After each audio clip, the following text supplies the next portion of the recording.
6 weeks ago, on the first Sunday of Lent, I opened up my sermon with a story about a locked door.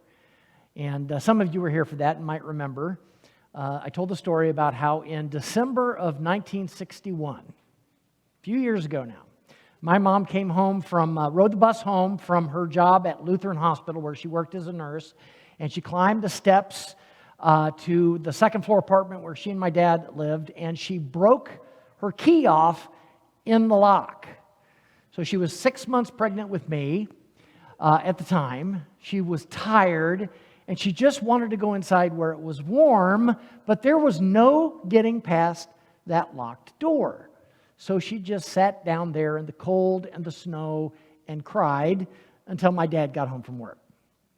Sometimes, even when we want to cross a threshold, there's something standing in the way, something that we can't move by ourselves, no matter how hard we try.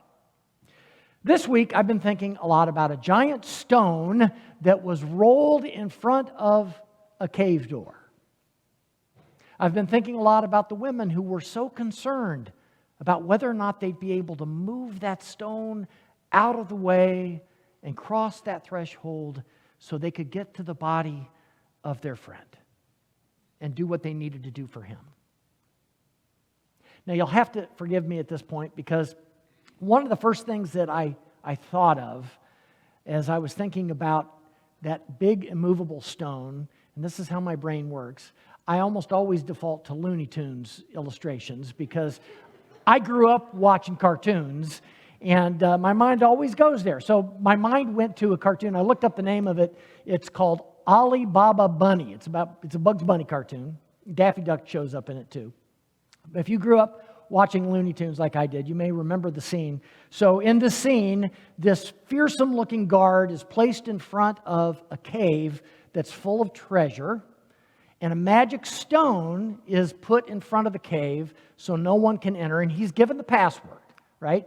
So he stands guard, and then, of course, just a second later, here comes Bugs Bunny burrowing right under his feet and into the cave, right? And then he spends, this not-so-bright guard, spends the rest of the cartoon trying to remember the word so he can get into the cave and protect it. Okay, so we're going to watch that little bit right here. Open sarsaparilla. Open Saskatchewan. Open septuagenarian. Open saddle soap. Open sesame. Classic. Sometimes opening a door is as easy as saying open sesame, but sometimes there are barriers. And sometimes those barriers can seem insurmountable. We just can't do it. On the first Sunday of Lent, I talked about how Jesus opened for us an unshuttable door. We read from the book of Revelation where the risen Christ said to the church in Philadelphia, "I set before you an open door that no one can shut." So that's where we started, by remembering how Jesus opened for us a door that can never be closed. He did that not just by moving a giant stone, but by defeating death itself. Now, I don't care who you are. I don't care how rich you are, how tough you are, how powerful you are, how proud you are. At the end of your life stands one final locked door, and magic words won't open it. All the money in the world won't open it. In fact, there's nothing we can do to get past it. But the good news is that we don't have to. Jesus did it for us. That's what Easter is all about. When the stone was rolled away from the tomb, it didn't just reveal the absence of Jesus' body, although it revealed that, but it also showed us something even more important. It showed us that death itself had been defeated. Death had been swallowed up in victory. The final enemy was defeated, and the door to abundant life was opened to us, never to be closed again.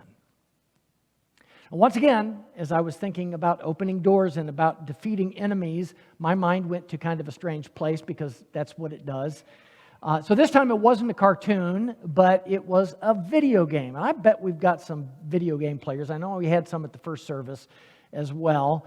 And if you've ever played video games before, and I know that, again, this is going to maybe work with everyone, but for a lot of you, you know that at the end of every level of a video game, right, there's a new boss. There's a new enemy that has to be defeated before you can move on to the next level. That's how these games work. The further you get into the game, the bigger and the badder the bosses get. Now, I haven't played video games in years. I watched my kids do it for a long time, but I was an early adopter. Okay, so going back to the 1990s, this was back before there was even an internet. There were these things called bulletin boards. And if you were geeky like I was, you could, usually there'd be a little computer store somewhere and they'd have a server, and you'd log in to their server with your little 2400 baud modem, and might take 6 hours, half a day to download a game, but you could download a computer game, and one of the original first-person shooter games was called Wolfenstein 3D, okay, which I loved. Just loved this game. So the setup for the game is that you find yourself in the dungeon of this crazy Nazi castle, and you have to shoot your way out one level at a time. And you're collecting new guns and armor and stuff like that as you go.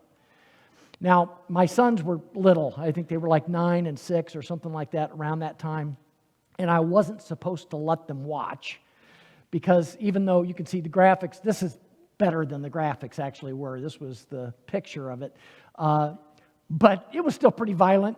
And every time you'd kill a Nazi soldier, they would cry out, "Mein Leben!"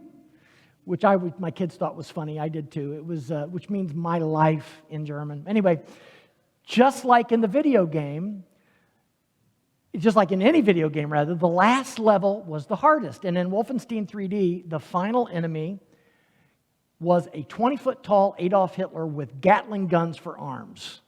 Okay? That's what he looked like. Pretty scary. If you wanted to win the game and finish the mission, you had to defeat the last enemy. That was the last enemy.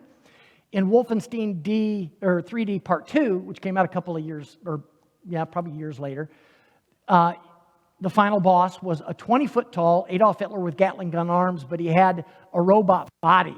Okay, so he was almost indefeatable. Scary stuff, right? Doesn't get any scarier than that, except it does.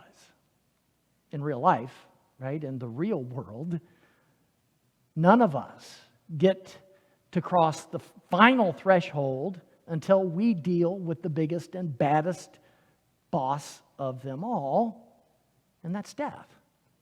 That's what death is. It's the ultimate closed door. The good news of Easter is that battle has already been fought and won. The final boss has been defeated. And the door has been opened for us. As we're going to see in our scripture reading for today, on that first Easter, nobody saw that coming. Nobody was expecting that. They thought death had won another round, just like death always seems to win. So when the women went to the tomb early on that Sunday morning, they weren't there to greet a risen Savior. Even though Jesus had talked about it, that's not why they were there. They came to prepare his dead body, his corpse, for burial. They showed up with their spices and with their ointments and all of that, and perfumes, whatever it was that they needed to do in order to properly bury their friend. They showed up, unlike the disciples, they showed up because they loved him and they wanted to do this last thing for him. The only ones who seemed concerned about the possibility of resurrection, or at least the appearance of resurrection, were the chief priests and the Pharisees. They weren't taking any chances. Now, maybe you've heard the phrase false flag before. Well, the Pharisees and the chief priests, they wanted to prevent any possibility of a false flag event by preventing the disciples from coming and stealing the body, right? And then claiming that he'd been raised from the dead. So not only did they roll a large stone in front of Jesus' tomb and seal it, but they also made sure that there were Roman guards on duty round the clock as well. Again, they weren't taking any chances, and it was a good plan.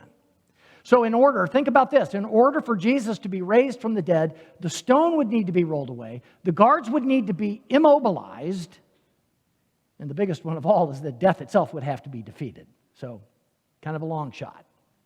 It's no wonder the women thought what they did. So we're going to read the story now of the Pharisees' preparations against this false flag operation and Jesus' final victory in Matthew chapters 27 and 28. The next day, that is after the day of preparation, the chief priests and the Pharisees gathered before Pilate and said, "Sir, we remember what that impostor," okay, so they're talking about Jesus now, "we remember what that impostor said while he was still alive. After 3 days I will rise again. Therefore, command that the tomb be made secure until the third day. Otherwise, his disciples may go and steal him away and tell the people he has been raised from the dead. And the last deception would be worse than the first." Pilate said to them, "You have a guard of soldiers. Go, make it as secure as you can." So they went with the guard and made the tomb secure by sealing the stone. After the Sabbath, as the first day of the week was dawning, Mary Magdalene and the other Mary went to see the tomb. And suddenly there was a great earthquake, for an angel of the Lord descending from heaven came and rolled back the stone and sat on it. His appearance was like lightning, and his clothing white as snow. For fear of him, the guards shook and became like dead men. But the angel said to the women, "Do not be afraid. I know that you're looking for Jesus who was crucified. He's not here, for he has been raised, as he said. Come see the place where he lay. Then go quickly and tell his disciples he has been raised from the dead. And indeed, he is going ahead of you to Galilee. There you will see him. This is my message for you." So they left the tomb quickly with fear and great joy and ran to tell his disciples. Suddenly Jesus met them and said, "Greetings." And they came to him, took hold of his feet, and worshiped him. Then Jesus said to them, "Do not be afraid. Go and tell my brothers to go to Galilee. There they will see me." Whenever I prepare an Easter sermon, I'm always a little bit surprised at how often I wind up talking about death.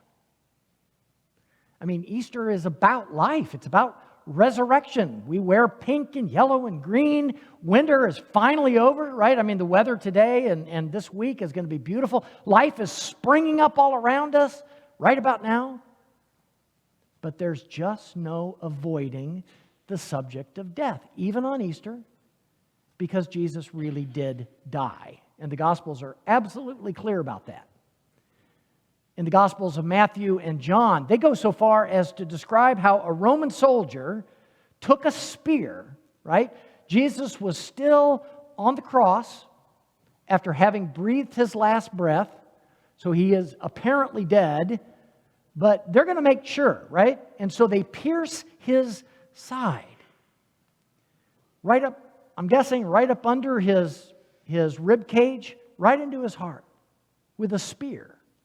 They weren't taking any chances. On that Friday afternoon, they wanted to make absolutely sure Jesus was dead.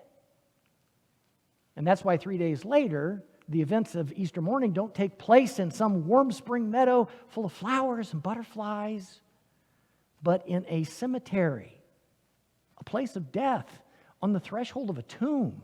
That's where this all happens. Death was real. And it still is. I don't have to tell you that. You've experienced it. You know it. It's real. I was blessed to be a part of a family that acculturated me to the reality of death early on. And so it was never anything I really feared too much. When I was growing up, it seems like we were always going to somebody's funeral. Whether it was somebody from our church or from our large extended family that lived in the area. So I was used to it. And I did the same thing with my kids. I thought that was important. And I'll never forget once when my son Joel was about 3 years old. So we were on our way somewhere as a family, but I had a funeral the next day, which meant we had a visitation that evening, and I needed to stop and check in with the family. So we all went in, and before we went in, I explained to him what he was going to see, because he was just at that age where he was going to know something was going on. So we explained to him what was going on, and that Daddy just needed to spend a minute with the family. So as we walked into the funeral home, and then we walked across the chapel to where the widow was sitting, Joel spotted the casket and the body inside it, and suddenly he pointed and he shouted, "There's a dead guy over there!"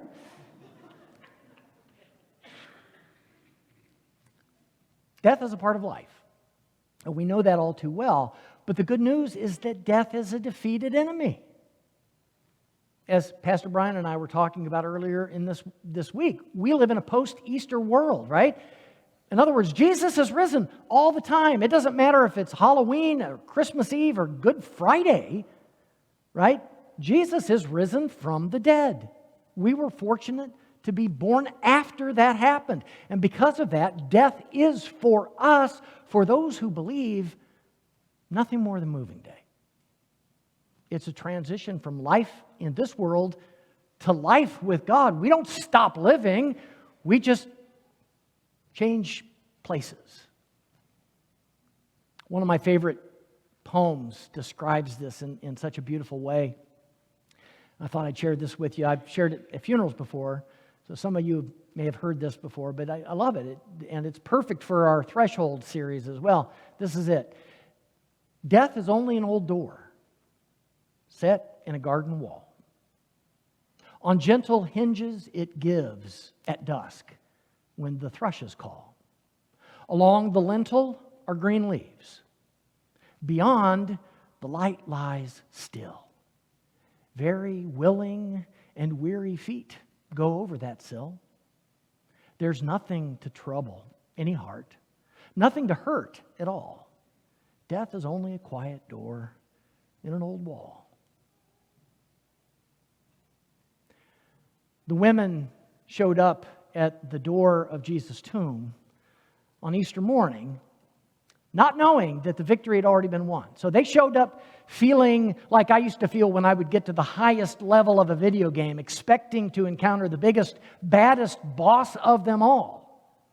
Those brave women came expecting to face all kinds of barriers, from the stone that was sealed by the priests and the Pharisees to the Roman soldiers who were put in place to guard the tomb, to death itself, only to discover that all of those things were gone. And so was Jesus.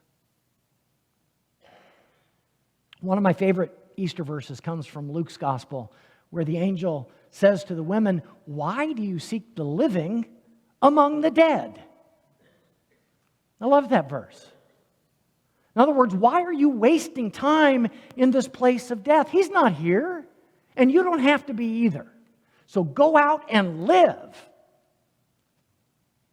Other pastors and preachers have pointed out that the stone was rolled away from the door of the tomb, not so Jesus could get out, right? He could walk through walls. At that point, he could show up wherever he wanted. The stone was rolled away so we could see in, so we could see he was long gone.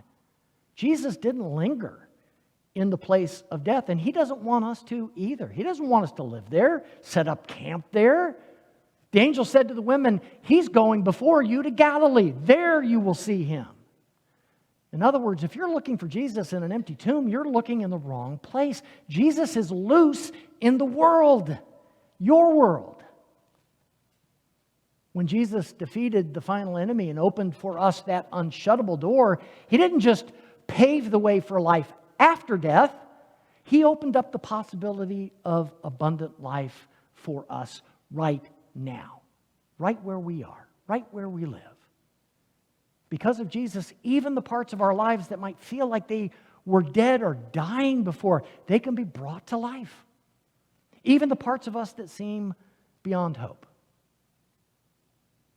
Just like the old hymn says, because he lives, I can face tomorrow.